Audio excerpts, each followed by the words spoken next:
Hello बच्चों।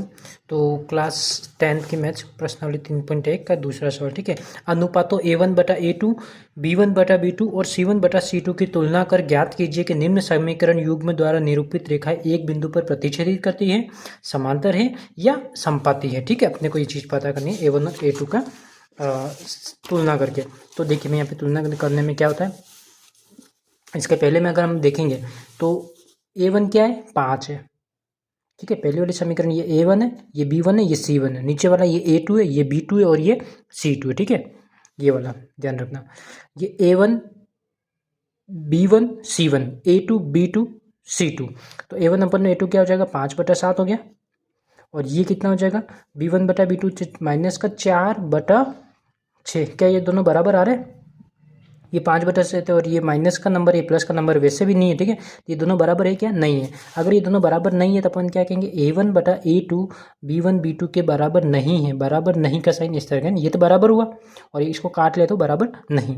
अब जब ये नहीं है तो क्या हो जाएगा, लाइनें जो होगी है ना, दो लाइन बनेगी। दो समीकरण युग्म में दो समीकरण है, दो लाइन बनेगी। तो पहली लाइन की दो समीकरण है तो दो लाइनें बनेगी। पहली समीकरण की एक लाइन सपोज माना कि ऐसे बनती है, तो दूसरी लाइन की समीकरण ऐसे बनेगी, एक दूसरे को कट करेगी एक बिंदु पर।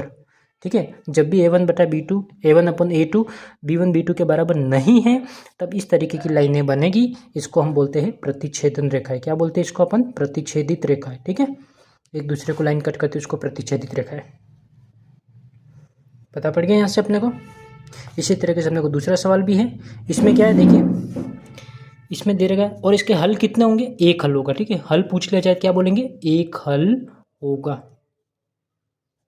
एक ग्राफ पता होना चाहिए, एक क्या बोलते हैं उसको वो पता होना चाहिए, एक कितने हल होंगे ये होना चाहिए, और एक ये कंडीशन। ठीक है, A1/A2 ये। ठीक है, तो ये अपना हो गया पहला। दूसरा सवाल अब बताइए, दूसरे में क्या हो जाएगा। देखिए दूसरा अपन देखेंगे तो क्या हो जाएगा, ये 9, A1 कितना 9, A2 कितना है 18, ये कितना है 3 B1 और B2 कितना है 6। अब इसको देखेंगे तो ये 9 के पाड़े में ये हो जाएगा 1/2 हो गया। इसको भी कट किया तो ये भी कितना गया 1/2। फिर इधर देखेंगे कि कितना है C1 और ये कितना 12/24 है ना, इसको भी कट करेंगे तो ये भी 1/2। तीनों जब बराबर हो जाते हैं तो एक लाइन दूसरी लाइन के ऊपर ही आ जाती है। ठीक है, एक लाइन दूसरी लाइन के ऊपर ही आ जाती है, इसको बोलते हैं समपाती रेखा। इसको बोलते हैं समपाती रेखा। ठीक है, एक लाइन दूसरी लाइन के ऊपर ही। तो कितनी जगह पर एक लाइन दूसरी लाइन को टच करिए, सर इस बिंदु पर टच करिए, इस पर टच करिए, इस पर टच करिए, तो इसका मतलब इसके अनेक हल है। इसका मतलब इसके क्या है, अनेक हल है। ठीक है, तो ये क्या हो जाएगा समपाती, ये क्या हो जाएगा प्रतिच्छेदन। थैंक यू बच्चों।